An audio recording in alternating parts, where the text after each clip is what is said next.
Okay, अब मैं इसके बाद इनवैलिडेशन के बाद आ जाता हूं फर्दर नेक्स्ट स्टेप पे। नेक्स्ट हम प्रोडक्ट्स के अंदर आ जाते हैं, प्रोडक्ट का कंट्रोलर ओपन कर लेते हैं, क्लोज ऑल टैब्स, और प्रोडक्ट के अंदर आके मैं क्रिएट प्रोडक्ट के फॉर्म के अंदर डिस्प्ले करवाना चाहता हूं कैटेगरी और फिर कैटेगरी की डिटेल। लेट्स से जब भी यूजर यहां से प्रोडक्ट क्रिएट करेगा तो प्रोडक्ट क्रिएट करने के साथ उसे कैटेगरी आईडी भी डिस्प्ले करवानी पड़ेगी। सो हम किस तरह से डिस्प्ले करवा सकते हैं, हम आ जाते हैं, क्योंकि हमने कैटेगरी आईडी को ड्रॉप डाउन पास करनी है, ड्रॉप डाउन यूजर डिस्प्ले करवा रहा हो और उसके बाद इसकी फर्दर डिटेल हो। मैं यहां से आके एक व्यू क्रिएट कर लेता हूं, एक एक्शन क्रिएट करता हूं क्रिएट के नेम से, और यहां पे आके क्रिएट व्यू। अब क्रिएट व्यू, इसके साथ मैंने जो सा भी व्यू अटैच करना है, हम किस तरह से अटैच कर सकते हैं, मैं इस पर राइट क्लिक करता हूं और ऐड पे आने के बाद हमारे पास दो ऑप्शन ओपन हो जाते हैं। हमें इन दोनों को याद रखने की जरूरत नहीं है, हम वन बाय वन दोनों को चेक कर लेंगे कि किसके ऑप्शंस की हमें रिक्वायरमेंट है। अगर हमें ये सारे ऑप्शंस चाहिए तो हम इनमें से अपना रिक्वायर्ड ऑप्शन सेलेक्ट कर लेंगे और ऐड पे क्लिक कर देंगे। अगर हमें ये ऑप्शंस नहीं चाहिए तो हम यहां से कैंसिल करके सेकंड ऑप्शन को सिलेक्ट करेंगे।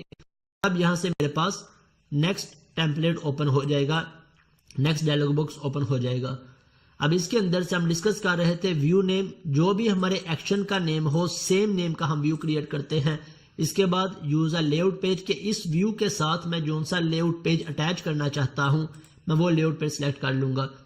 फर्दर हमारे पास ऑप्शंस हैं कि फॉर एग्जांपल मैं क्रिएट का पूरा फॉर्म खुद से क्रिएट नहीं करना चाहता, मैं चाहता हूं मैं एक टेम्पलेट चूज कर लूं और जितना भी बूटस्ट्रैप का कोड हो ऑटोमेटिकली स्कैफ फोल्डिंग के थ्रू ऐड हो जाए। तो हम यहां से टेम्पलेट को सिलेक्ट कर लेते हैं। अब मुझे क्रिएट का फॉर्म क्रिएट करना है, मैं क्रिएट का टेम्पलेट सिलेक्ट कर लूंगा। इसके बाद किस मॉडल के लिए क्रिएट करना है वो मॉडल सिलेक्ट किया, देन अपनी कनेक्शन स्ट्रिंग सिलेक्ट की और ऐड पे क्लिक कर दिया।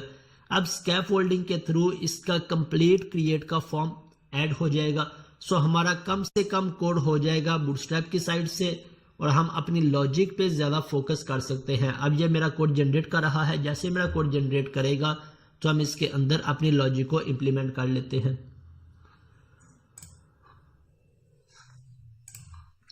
ओके, मेरा कोड जनरेट हो गया। अब यहां से आके मैं फर्दर नीचे देख लेता हूं। अब इस वैलिडेशन समरी का भी हमें पता लग गया होगा कि वैलिडेशन फॉर किस पर्पस के लिए यूज होता है, इसका क्या पर्पस है और वैलिडेशन समरी क्या करेगी कि एट द एंड एक तो हमें यहां पे वैलिडेशन डिस्प्ले करवाएगी और इसके साथ इसकी पूरी समरी भी टॉप पे डिस्प्ले करवाएगी। सो हमें टॉप पे डिस्प्ले नहीं करवानी समरी, हम चाहते हैं कि हर एक फील्ड के साथ ही वैलिडेशन डिस्प्ले करवाए। सो मैं इसे फर्दर नीचे आ जाता हूं और इन सभी फील्ड्स को एक दफा चेक कर लेते हैं कि कौन कौन सी फील्ड्स ऐड हुई हैं, क्या हमारी ये रिक्वायरमेंट भी है या नहीं। फर्स्ट ऑफ ऑल मैं बैक टू लिस्ट बटन को रिमूव कर देता हूं। इसके बाद फर्स्ट पे नेम हमने डिस्प्ले करवाना है, हमारी नेम की फील्ड आ गई। सेकंड प्राइस का कॉलम हमें चाहिए, प्राइस का टेक्स्ट बॉक्स हमें चाहिए, प्राइस आ गई। इसके बाद हमारे पास क्वांटिटी के यूजर क्वांटिटी एंटर करे। फर्दर अब इन दो फील्ड्स को अगर मैं देखूं तो मेरे पास इसने सिलेक्ट को यूज किया है। सिलेक्ट को किस पर्पस के लिए हम यूज करते हैं, सिलेक्ट टैग को हम यूज करते हैं ड्रॉप डाउन के लिए। इट मीन जहां पे हमारे पास कैटेगरी की ड्रॉप डाउन होगी, यूजर इस प्रोडक्ट को जिस भी कैटेगरी में ऐड करवाना चाहता है वो ड्रॉप डाउन में से वो प्रोडक्ट सिलेक्ट करेगा और फिर जब सेव पे क्लिक करेगा तो वो आईडी मेरे पास पास हो जाएगी। अब ये सिलेक्ट किस तरह से वर्किंग कर रही है, मैं इसका डिफॉल्ट कोड रिमूव करके हम इसका कोड थोड़ा सा समझने की कोशिश करते हैं। मैं एक सिलेक्ट का टैग ऐड कर लेता हूं, इसके अंदर आके बूटस्ट्रैप की क्लास क्रिएट कर लेता हूं फॉर्म कंट्रोल। अब नॉर्मल वे के अंदर हम कैसे ऐड करते हैं, मैं यहां से कुछ प्रोडक्ट्स ऐड कर लेता हूं, लेट्स से कुछ कैटेगरीज ऐड कर लेता हूं। ये सारी सभी कैटेगरीज मेरी डेटाबेस में से लोड हो रही होंगी और थोड़ी देर के अंदर हम इसे डेटाबेस में से लोड करवाते हैं। ओके, अब जब भी यूजर फ्रिज पे क्लिक करेगा तो मैं इसकी कौन सी आईडी डेटाबेस में पास करवाना चाहता हूं। जब भी यूजर नेक्स्ट किसी भी ड्रॉप डाउन पे क्लिक करेगा, नेक्स्ट आइटम पे क्लिक करेगा तो डेटाबेस के अंदर इसकी कौन सी आईडी जाएगी, वैल्यू के अंदर हम आईडी को डिफाइन करते हैं। अब ये सभी आइटम्स जब मेरी डेटाबेस में से आएंगी तो हम यहाँ पे आसानी के साथ उसे लोड करवा देंगे। हम किस तरह से मल्टीपल आइटम्स को लोड करवा सकते हैं, हमें पता है हम फॉर ईच लूप को यूज कर लेंगे। और फॉर ईच लूप के अंदर जितनी भी हमारी आइटम्स आ रही होंगी हम वन बाय वन करके उन्हें डिस्प्ले करवा देंगे। एक हमारे पास ये वे है अपने इन आइटम्स को डिस्प्ले करवाने का। इसके अलावा हमारे पास सेकंड वे भी है अगर हम टैग हेल्पर्स को यूज कर लें।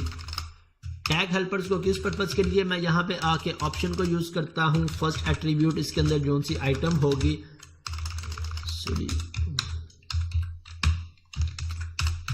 मैं यहाँ पे डिस्प्ले करवाना चाहता हूँ, प्लीज सिलेक्ट, और इसके बाद नेक्स्ट जितनी भी आइटम होंगी इसके नीचे ऐड होती जाएं।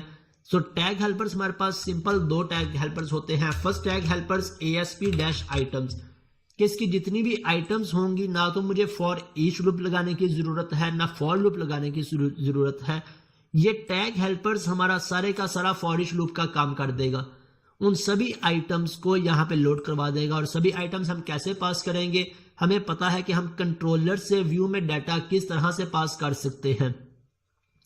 हम चाहे उसे मॉडल के अंदर बाइंड करके भेज दें या फिर हम व्यू बैक के थ्रू डाटा पास करवा दें। हम इन दोनों वेज को डिस्कस कर चुके हैं, view back, view data, temp data या सेशंस। इन सभी वेरिएबल्स में डाटा पास करवा दें या मॉडल के थ्रू। सो मेरे पास जो सा भी डाटा आएगा, मेरे पास यहाँ पे व्यू बैक के अंदर लेट से मैं पास करवा रहा हूँ कैटेगरी लिस्ट, तो वो सारी कैटेगरी लिस्ट हमारे इस ड्रॉप डाउन के अंदर ऑटोमेटिकली लोड हो जाएगी। मुझे कोई भी कोड और लिखने की जरूरत नहीं है। मैं यहां से ब्रांड आईडी को रिमूव कर देता हूं। मींस टैग हेल्पर्स को यूज करके हमारे लिए हमारी लॉजिक इंप्लीमेंट करना कितना आसान हो गया। मैं यहां से कैटेगरी में आके इसकी लिस्ट पास कर देता हूं, सॉरी प्रोडक्ट में आके जब भी मेरे पास क्रिएट का एक्शन डिस्प्ले हो, मुझे यहां से क्या पास करना है, context dot category dot to list, और इस टू लिस्ट को मैं किसी वेरिएबल में असाइन करवा लेता हूं। वेरिएबल में असाइन करवा लूं या डायरेक्ट व्यू बैक के अंदर पास करवा लूं, ViewBag dot category list. So अब मेरा ये वेरिएबल के अंदर मेरी लिस्ट पास हो जाएगी। जब ये व्यू डिस्प्ले होगा तो यहां पे मेरे पास वो लिस्ट भी डिस्प्ले हो जाएगी। लेट्स इसे चेक कर लेते हैं, मैं इसे रन करता हूं।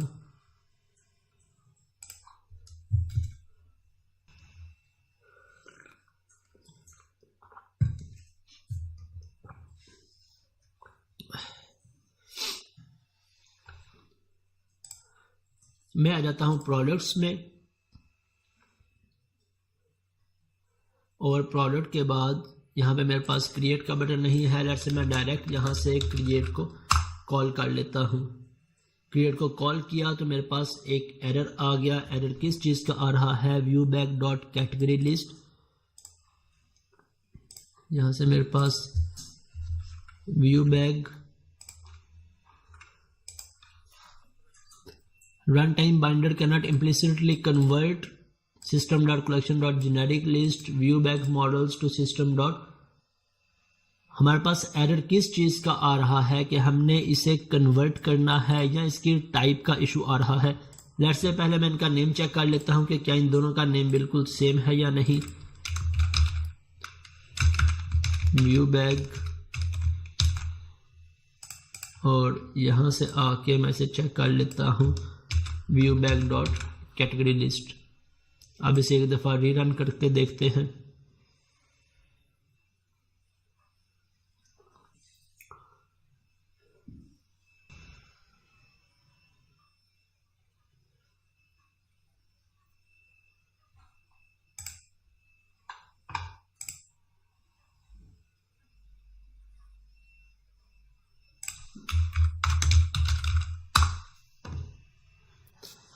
अगर मेरे पास एरर आ रहा है, अब इस एरर को हम कैसे फिक्स करें, हम इसका क्या सॉल्यूशन फाइंड कर सकते हैं।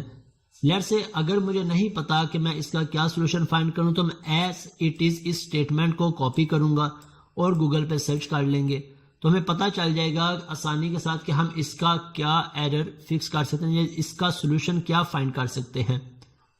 लेट्स से मैं यहां से गूगल में जाकर सर्च कर लेता हूं।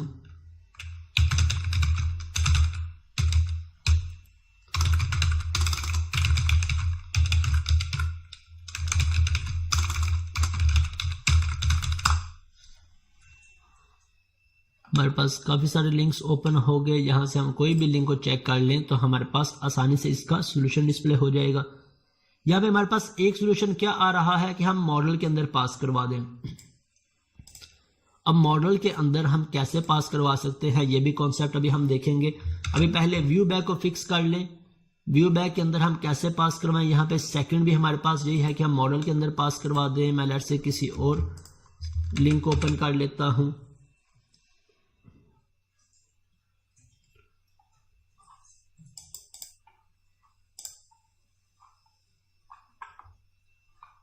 या हमने व्यू बैक को कन्वर्ट करना है आई इन्यूमरेबल में और इसके बाद हमने इसे डिस्प्ले करवाना है, या फिर हमने इसे कन्वर्ट करना है किस में, system dot collection dot generic dot list के अंदर। मीन्स हमारी यहाँ पे कन्वर्जन का इशू आ रहा है कि हम या तो इसे आई इन्यूमरेबल में कन्वर्ट नहीं कर रहे या फिर हम इसे लिस्ट या लिस्ट आइटम्स के अंदर कन्वर्ट नहीं कर रहे। सो हम इसे या तो इसके अंदर कन्वर्ट कर ले तब भी हमारे पास यहाँ पे डिस्प्ले हो जाएगा, या मैं यहाँ पे इस पे लिख के चेक कर लेते हैं हम आई innumerable edge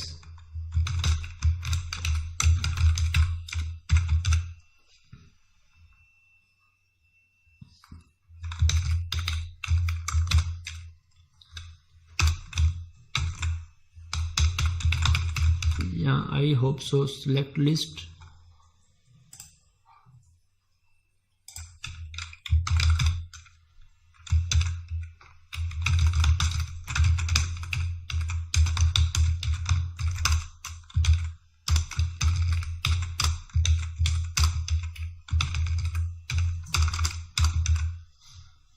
select list item let say. अब इसे रन करके देखते हैं कि अब डिस्प्ले होता है या नहीं।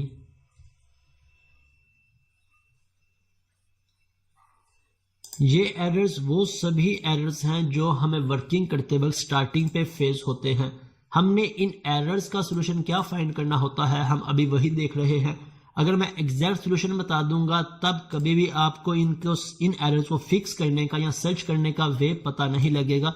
सो हमें यह भी पता होना चाहिए कि हम एरर्स को किस तरह से फिक्स कर सकते हैं या किस तरह से सर्च कर सकते हैं।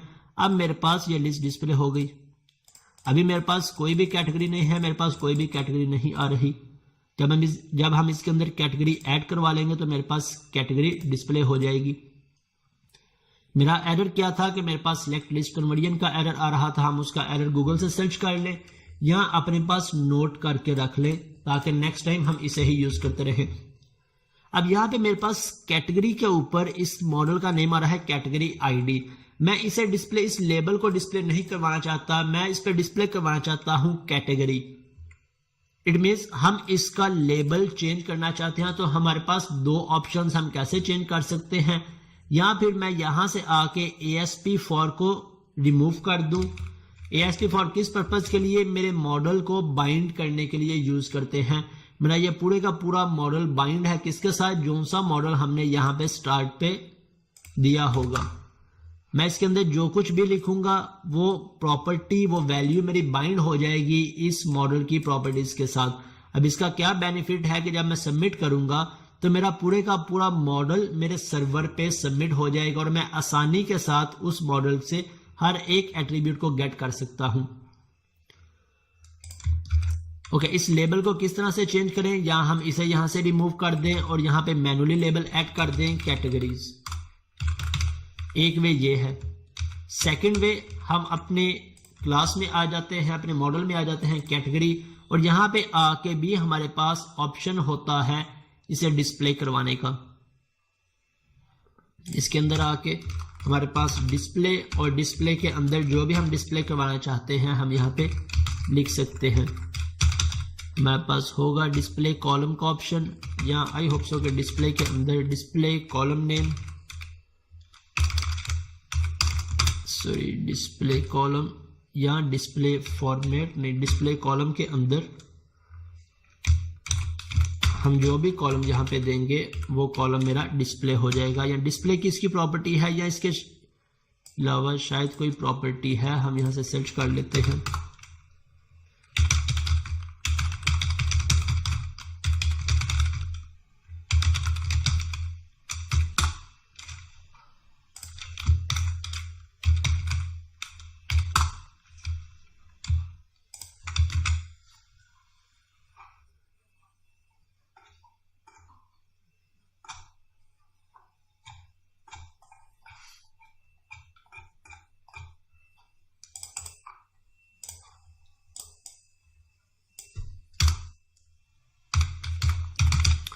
हमारे पास इन्हीं तीन में से कोई ना कोई एक प्रॉपर्टी यूज होती है। नेक्स्ट क्लास के अंदर मैं आपको सर्च करके बताऊंगा इसका कि कौन सी प्रॉपर्टी है जिसके थ्रू हम इसे चेंज भी कर सकते हैं। अभी फिलवक्त मेरे माइंड में नहीं है, अगर मैं गूगल पर सर्च करूंगा तो टाइम वेस्ट करने का भी फिलवक्त फायदा नहीं है। ओके,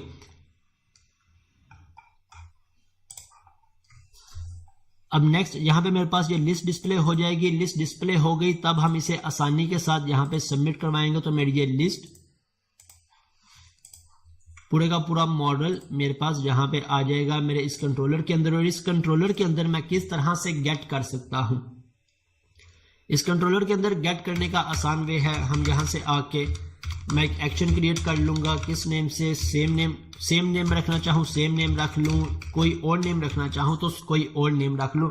हम कोशिश करते हैं जो उनसा गेट का एक्शन नेम है सेम नेम का हम पोस्ट का एक्शन भी क्रिएट करें। तो मैं यहाँ से आके सेम नेम का क्रिएट कर लेता हूँ और इसके बाद यहाँ से ये मेरा कौन सी रिक्वेस्ट होगी, HTTP पोस्ट, और मेरे पास कौन सा मॉडल यहाँ पे आएगा, कैटेगरी मॉडल, और इस मॉडल पे प्रोडक्ट मॉडल,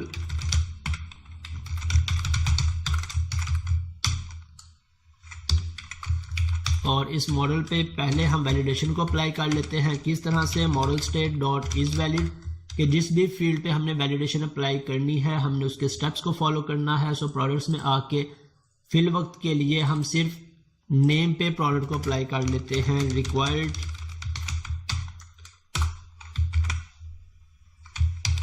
और मेरे पास रिक्वायर्ड एट्रीब्यूट ऐड नहीं करना, मुझे इसके अंदर आके रिक्वायर्ड डाटा एनोटेशन प्रॉपर्टी को यूज करना है।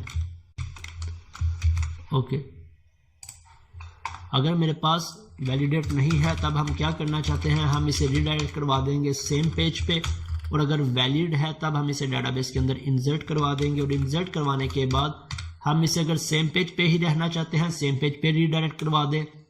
अगर हम लिस्ट डिस्प्ले करवाना चाहते हैं तब हम यहाँ से लिस्ट पेज पे या इंडेक्स पेज पे रीडायरेक्ट करवा देंगे। तो यहाँ से मैं रीडायरेक्ट करवा देता हूँ, रीडायरेक्ट टू एक्शन, जहाँ से मैं एक्शन नेम दे दूंगा। लास्ट क्लास में हम ये भी डिस्कस कर चुके हैं कि जोन सी भी हमारी स्ट्रिंग हो, चाहे हम डबल कोट्स में दे दें या हम नेम ऑफ प्रॉपर्टी को यूज करके इसके अंदर अपनी सभी के सभी स्ट्रिंग्स को या एक्शन नेम को डिफाइन कर सकते हैं।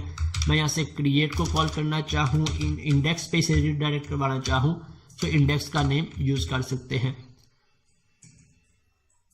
ओके, यहाँ से आके लेट्स से मैं कैटेगरी के अंदर मैनुअली कैटेगरी पास कर देता हूँ फिल वक्त, बल्कि मैनुअली ऐड करूंगा तो मेरे पास एरर आ जाएगा। चेक कर लेते हैं हम कि हमारे पास क्या रिकॉर्ड पोस्ट होकर यहाँ पे आ रहा है। इस एप्लीकेशन को मैं रन करता हूँ।